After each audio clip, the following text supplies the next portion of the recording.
Welcome to Banking and Finance Laws course. This is the fourth week. This week we are discussing about powers and functions of Reserve Bank of India and other banks. This is the 20th session. In this session we will discuss about Banking Regulation Act, its provisions and the decisions relating to that. So as part of powers and functions of the Reserve Bank of India and other banks, we have discussed about the Reserve Bank of India's establishment, its note issue power, its power to control the credit, and we have also discussed about the banker and customer legal relationship and the legal implications of that relationship in the previous classes. In this class, we will discuss about Banking Regulation Act and the powers of the Reserve Bank of India. In the Banking Regulation Act, let us try to first understand what is meant by banking. Section 5, subsection B of the Banking Regulation Act defines banking as banking means the accepting for the purpose of lending or investment of deposits of money from the public, repayable on demand or otherwise, and withdrawable by check, draft, order or otherwise. So the essence of banking is accepting deposits for the purpose of lending or investment. This forms the core of banking. And if there is any financial institution which does not accept deposits for the purpose of lending, it is not a banking institution. And this deposit of money is repayable to the public on demand or otherwise, withdrawable by check, draft, order or otherwise. So this is the essence of banking. You must be allowing public to deposit, allow them to withdraw, and that money deposited has to be given on loan or as credit for the purpose of lending or investment. So this is the essence. This is the core banking function, we call it. And section 6, subsection 1 lists, there is a huge big list what all businesses banks can do and what all businesses it should be allowed to do is given. And subsection 6, subsection 2 imposes a prohibition on doing other businesses other than those specified in section 6, subsection 1 on banking companies.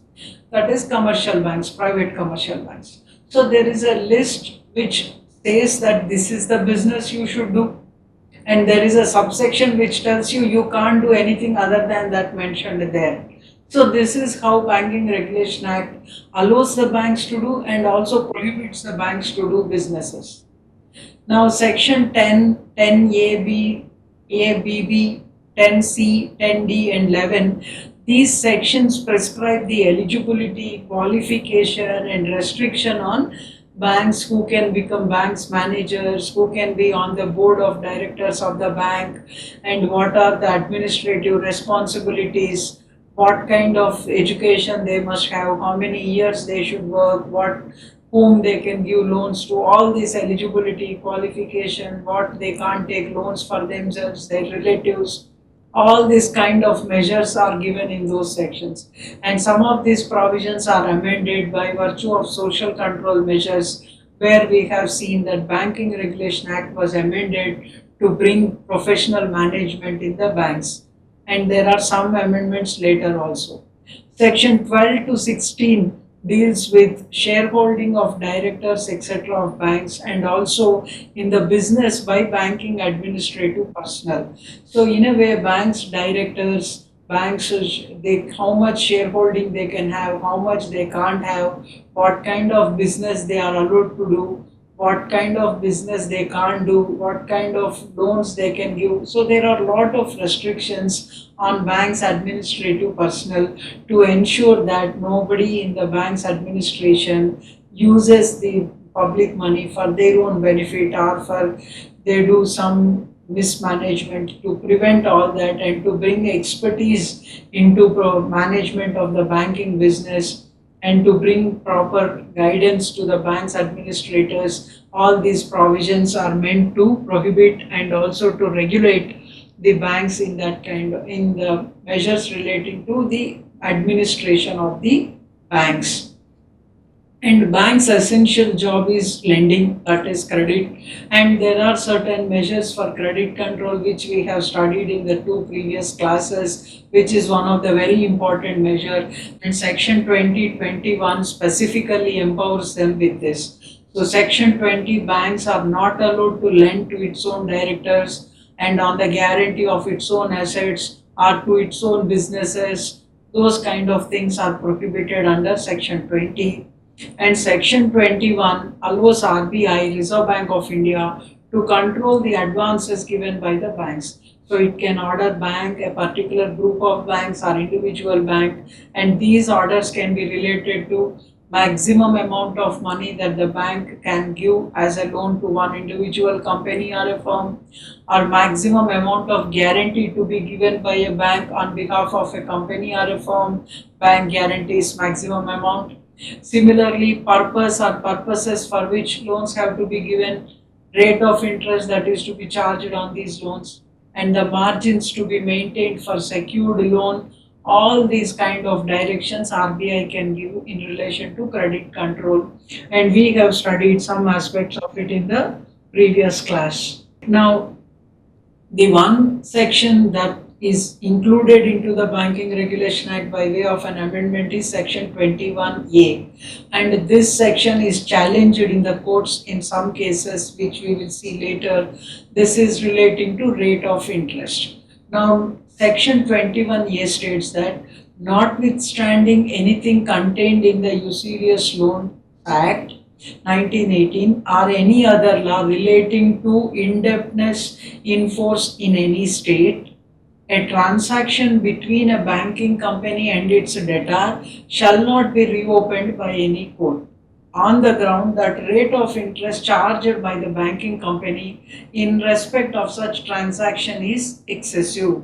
So in a way, this act prohibits any other law including Usurious Loans Act. So notwithstanding anything contained in Usurious Loans Act and or in any other law relating to indebtedness, so relating to debt related legislations in any state, any transaction between a banking company and a debtor, that means any transaction, a loan or anything which is given by a banker to its customer, cannot be reopened in any court on the ground that rate of interest charged is very excessive. So this is what the sum and substance of this provision is. Now this was challenged in the court in this case called Hong Kong and Shanghai Banking Corporation Limited, most popularly known as HSBC. Now HSBC versus Awaz. Awaz is an NGO which on behalf of group of customers have filed a case before the consumer forums, and the case reached up to National Consumer Dispute Redressal Commission. And in this case, the main rate of interest was on the credit cards and the amount of interest that is charged on the credit cards. So it has gone up to more than 36%, something like that, or more than 30% and like that. Now, the National Consumer Dispute Redressal Commission, which is a national level consumer redressal agency. In the district level, there is District Consumer Forum. At state level, there is Consumer Dispute Redressal Commission. And at national level, there is National Consumer Dispute Redressal Commission. So the appeals from State Consumer Redressal Commission will lie to the National Consumer Dispute Redressal Commission. So it is the apex dispute settlement body of the consumer disputes. Now, this National Consumer Dispute Redressal Commission stated that the banks cannot charge more than 30% rate of interest. So, even 30% is very high rate of interest, but this is on the credit cards. So, they have put this as the cap. More than this, you can't charge.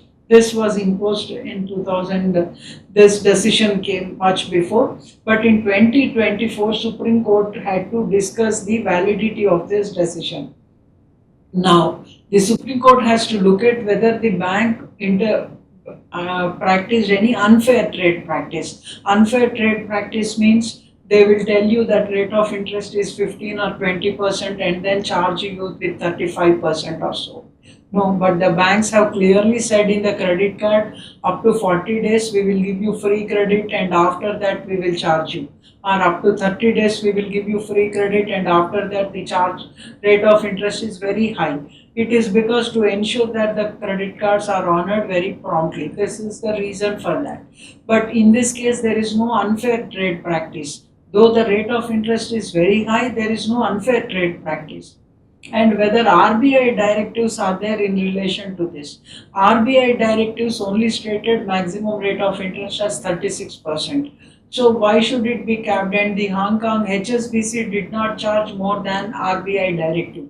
So it was well within the RBI directive. And there was no deficiency in service. That means the bank did not do any harm to any individual or any loss happened to that individual. No. The credit cards were given to all eligible people and the same service was provided to all, and there was no deficiency in the service in which they were doing.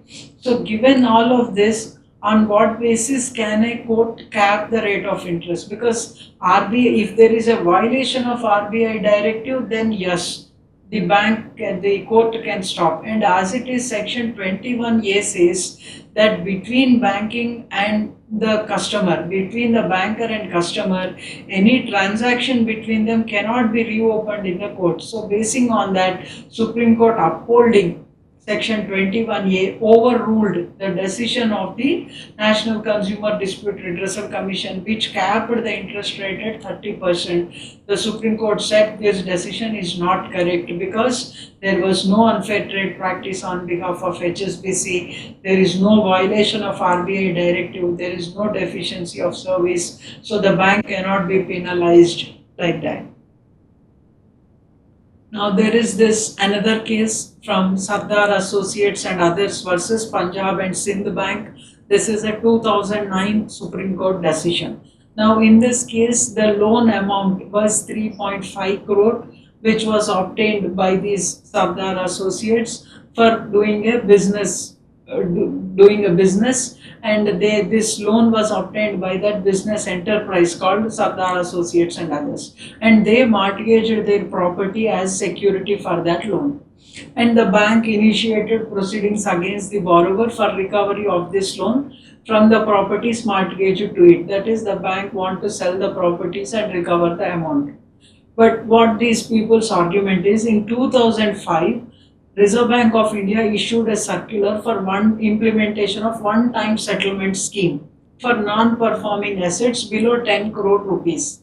That means if any borrower who has defaulted his loan repayment, and if the loan amount is less than 10 crore rupees, and if they want to pay a lump sum as one-time settlement, it must be allowed. Then the borrower contends that this circular has to be implemented and they should be allowed for a one-time settlement instead of selling away their mortgaged properties.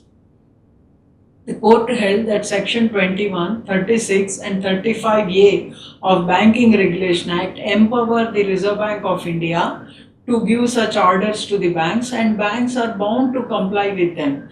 So the court also held that RBI directive, they have a statutory flavor and any contravention thereof in any default of compliance is punishable under subsection 4 of section 46 of Banking Regulation Act. So when the RBI issued a circular to implement one-time settlement and it is for the assets below 10 crores rupees, and if the borrower becomes eligible for that settlement, he must be provided with that settlement. So this is what the court has held in favor of the associates, because the RBI circular was in favor of that particular party. In the next case, that is Jayant, Verma and others versus Union of India and others.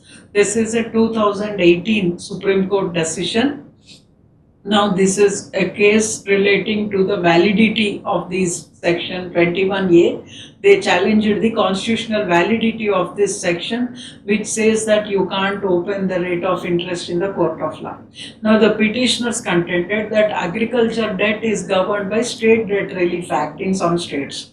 And states have the power to enact statutes in relation to money lending and relief of agriculture indebtedness as per list 2 of the Constitution of India, which we call it as state list entry 30. Now they challenged the constitutional validity of section 21A because money lending comes under the purview of state. And in the state there were many farmers who committed suicide also due to agriculture indebtedness. Now the Supreme Court held that section 21A is valid because Parliament is competent to legislate on matters in list 1. Entry 45 of list 1 is banking. So list 1 is central list, we call it, where central government will enact. So banking comes within the purview of central government. So section 21A of Banking Regulation Act, which is related to banks lending, will come within the purview of central government legislative power. So they are eligible to make law. So section 21A is valid. But now there are states which have State Debt Relief Act. So what the Supreme Court said is, where there are states in which there is a Debt Relief Act, in those states this will not apply. It does not apply to banks. This section is valid and applicable to all banks in those states. So where as far as states where Debt Relief Act does not apply to banks, this section is valid. So that means in states where Debt Relief Act is applicable to certain banks, in this section is not applicable to those banks and it is applicable to other banks. Suppose if there is a state where they said Debt Relief Act is applicable to their state cooperative banks, then Section 21A and Banking Regulation Act provisions of money lending will be applicable to private commercial banks, and the State Debt Relief Act will be applicable to cooperative banks. Suppose if there is a state which enacted Debt Relief Act and said that their debt relief is governed by this legislation for these banks, then in those states only that state law will prevail. So this is how the Supreme Court has interpreted when there is a inconsistency between the two legislations, or the situation of where the two laws are very inconsistent, but upheld the validity of section 21A of the Banking Regulation Act. Then there is this case where Central Bank of India versus Ravindra and others. The court held that when interest remains unpaid, the bank can adjust it periodically to the principal. This is also called compounding the interest. This has to be done in accordance with the terms of the contract or as per the established practice of the bankers in that region. The court also held that interest on interest cannot be claimed. This is called compounding the interest. The court also held that banks are bound by RBI directives regarding rate of interest, procedure for compounding the interest, and the mode of calculating periodic res. That means this periodically accumulated amount, when the interest goes and joins with the original principal amount, how to calculate interest, on what amount interest should be calculated. For all of this, banks are bound to follow the RBI directives in this regard. The court also held that for expeditious disposal of cases, courts can act on assumption that accounts maintained by banks are in conformity with RBI directives. So generally the courts can believe that banks do follow RBI directives when it comes to calculating the interest and the principal, and if there is anything that is brought forth before the court's knowledge that a particular bank is not following RBI directive in relation to calculating the rate of interest or calculating the compound interest or compounding the interest to the principal, then that if it is violative of RBI, then the courts can reopen that. So this is a 2001 Supreme Court decision. Now, if we have to understand how does this Banking Regulation Act operate to different kinds of banks. Now it tries to govern different banks with different provisions. For example, section 56 of the Act is applicable to cooperative banks only. And 56 rewrites most of the provisions of the Banking Regulation Act to suit cooperative banks. So it is a very, very lengthy provision which rewrites many provisions of the Banking Regulation Act as applicable to cooperative banks. Similarly, certain provisions are applicable to banking companies only, that is private commercial banks, like say section 6 subsection 2, section 49, etc. There are many provisions. So many provisions are applicable only to private commercial banks. That means these nationalized banks, or what we call them as public sector banks, for them some provisions are not applicable, some are applicable to them. So Banking Regulation Act governs different banks with different set of provisions and different regulations. So and this act generally governs to how to establish a bank. You have to go to Banking Regulation Act. Then how to manage, who should be the director, who should be the manager, who should be the chairman, what should be the shareholding of the directors. For all of that, you have to go to Banking Regulation Act. These provisions only govern them. What business banks can do, what are banking operations, what business they cannot do. We have to look at Banking Regulation Act provisions only. If a bank has to wound up, how to do the accounting, how to do winding up, how to take approval from Reserve Bank of India to wind up, what will happen to the customer's deposit. For all of these provisions, again, Banking Regulation Act only guides. So in a way, from banking establishment to its winding up, Banking Regulation Act governs the entire bank's establishment, management, operations and winding up. And with super added power from RBI through the RBI Act also, RBI has enormous powers to regulate the banks, not only by virtue of the provisions of Banking Regulation Act, but also by virtue of the Reserve Bank of India Act. So this is how they have the power and regulating the banks, and some powers are there to the government as well. Some majority of the powers, generally it is the RBI which regulates the banks, and central government also most of the time delegates its power to the Reserve Bank of India to regulate the banks in India. And this act also provides for penal consequences for non-compliance of its provisions. So if some banks are not obeying, or if any bank has violated a provision of the Banking Regulation Act, then there are penal consequences. They can be penalized in accordance with the punishment prescribed in the Banking Regulation Act. So in a way, this is a kind of legislation which completely governs from establishment to winding up and all the operations of the banks in India. And now to conclude, Banking Regulation Act and Reserve Bank of India collectively provide the requisite statutory mandate to the RBI to govern banks in India. So RBI's power flows not from RBI Act but also from Banking Regulation Act, and these two acts cumulatively give power to RBI to regulate banks in India. And banks' powers also are coming from Banking Regulation Act. Their power to charge interest, their power to collect interest, all this also is coming from Banking Regulation Act. And there are also powers to the banks to that extent that courts cannot ask them why they are doing like this. It is only if they are following RBI directive, then it is good. So courts can intervene if they are not following RBI directives, because RBI is the regulator of the bank. And if it is very excessive and abnormal interest that is charged in violation of RBI directive, then of course courts will ask the bank that what they have done is wrong and it will penalize them. So violation of a provision of a Banking Regulation Act or the Reserve Bank of India Act or any of the directive of the Reserve Bank of India also will not be will be tested in the court of law and can be decided in accordance with the legal provisions applicable to that bank at that point of time. So with this, we will conclude our discussion on the powers and functions of the Reserve Bank of India and other banks, and we will discuss about debt recovery tribunals and the laws governing recovery of debts next week. With this, we will conclude our discussion of this week, and thank you.